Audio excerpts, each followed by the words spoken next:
You know, on TV, fingerprint evidence is always a slam dunk. A glowing match on the computer screen, a dramatic clang of the gavel, and just like that, the case is closed. But real life, well, it's far more complicated. Fingerprints, while valuable, are not the infallible proof they appear to be on crime shows. The science behind fingerprint analysis is more subjective and less precise than many realize. This can lead to miscarriages of justice, putting innocent people behind bars. Each person's fingerprint is unique, making them a potentially powerful tool for identification. The issue lies in how fingerprints are collected, analyzed, and interpreted. Latent prints found at crime scenes are often smudged, partial, or distorted. This makes their analysis challenging, even for experienced examiners. The assumption that fingerprint analysis is flawless is a dangerous misconception. The justice system needs to acknowledge the limitations of fingerprint evidence and adopt more rigorous standards for its use. When we think of fingerprints, we often picture those pristine rolled prints taken at a police station. These are known as rolled prints. However, crime scene prints tell a different story. These are called latent prints. They require special techniques to be visualized. Latent prints are often fragmented or distorted. This introduces the possibility of human error. The influence of cognitive bias on fingerprint analysis is a growing concern. Cognitive bias refers to the way our brains tend to favor information that confirms our existing beliefs while downplaying contradictory evidence. In fingerprint analysis, this can manifest as examiners subconsciously searching for a match because they are aware of other incriminating evidence against the suspect. A groundbreaking study by Dr. Itiel Dror, a cognitive neuroscientist, highlighted this very issue. Dror and his team presented experienced fingerprint examiners with sets of prints they had previously analyzed. However, this time, the examiners were given contextual information designed to potentially bias their judgment. The results were startling. In some cases, examiners changed their original conclusions about matches based solely on the new information provided. This study demonstrated how susceptible fingerprint analysis is to subconscious bias, raising serious questions about the objectivity and reliability of fingerprint evidence in courtrooms. False positives, where innocent fingerprints are wrongly matched to crime scenes, are a chilling reality. While often seen as irrefutable, fingerprint errors do occur. A 2011 study in Forensic Science International highlighted false positives.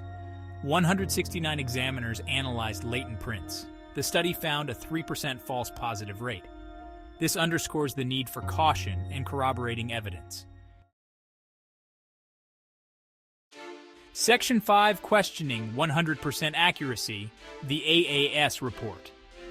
The notion that fingerprint analysis is 100% accurate is a myth that persists in popular culture and even within the criminal justice system.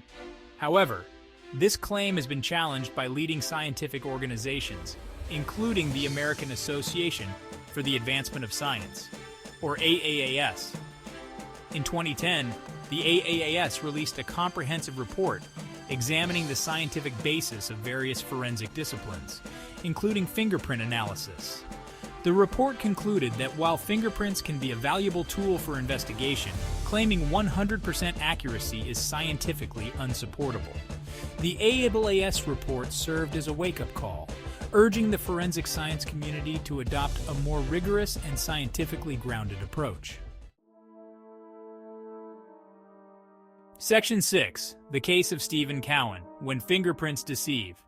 The case of Stephen Cowan is a stark reminder of the fallibility of fingerprint evidence. In 1997, Cowan was convicted of attempted murder based primarily on fingerprint evidence. A single latent fingerprint found on the getaway car was matched to Cowan, despite the lack of other physical evidence linking him to the crime.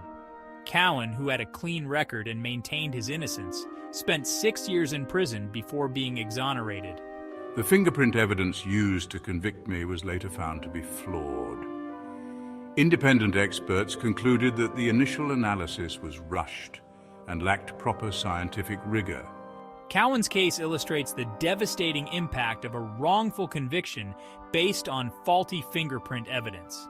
It highlights the need for greater scrutiny of fingerprint analysis and the importance of considering all available evidence, not just relying solely on fingerprints.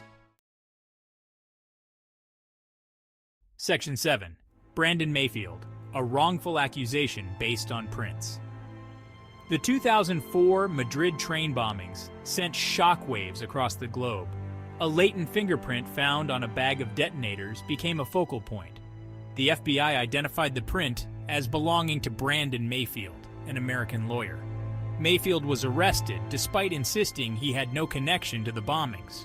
The FBI declared the fingerprint match a 100% identification. Spanish authorities soon identified the actual source of the fingerprints. Mayfield was released, but the damage was done. This case highlighted the need for independent verification of fingerprint matches. Section 8. The human factor emotional bias in fingerprint analysis. Fingerprint analysis, despite its aura of scientific objectivity, is ultimately conducted by human beings. And humans, as we know, are susceptible to emotions, biases, and the influence of their surroundings. When examining fingerprints, especially latent prints that are often smudged or incomplete, examiners are tasked with making subjective judgments about the presence or absence of matching features.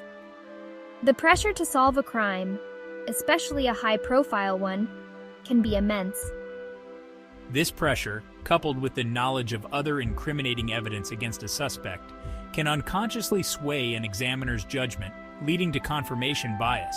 In such cases, examiners might subconsciously focus on similarities that support a match while downplaying or overlooking discrepancies. This is not to suggest that fingerprint examiners are intentionally acting unethically. Blind verification, where examiners are unaware of the case details or the suspect's identity, is one way to mitigate this risk. Section 9. The quest for objectivity, reducing bias in forensics. The pursuit of objectivity in fingerprint analysis is an ongoing endeavor. One promising avenue is the development of automated fingerprint identification systems, or AFIS. AFIS utilizes complex algorithms to compare fingerprints and generate a list of potential matches from vast databases. This technology eliminates some of the initial subjectivity involved in comparing prints, but it's important to remember that AFIS is not foolproof. The final decision of whether a match exists still rests with a human examiner. Another crucial aspect of reducing bias is fostering a culture of transparency and accountability within crime labs. This includes implementing blind verification procedures, where examiners are unaware of the case details or the suspect's identity when comparing prints. Section 10. The uncomfortable question: how many innocent are imprisoned? The potential for wrongful convictions based on flawed fingerprint evidence is a deeply unsettling reality. The Innocence Project has played a crucial role in exposing miscarriages of justice. DNA evidence has overturned many wrongful convictions, but it's not always available. Faulty fingerprint evidence likely contributes to many hidden wrongful convictions. Section 11. The future of forensics, towards more reliable evidence. The future of forensic science, particularly fingerprint analysis, hinges on acknowledging its limitations and embracing advancements that enhance objectivity and reliability. Incorporating advancements in technology, such as improved imaging techniques and more sophisticated algorithms for fingerprint comparison, can help minimize human error and enhance the accuracy of analysis. Furthermore, ongoing research into the cognitive biases that can influence fingerprint examiners is crucial for developing strategies to mitigate these biases.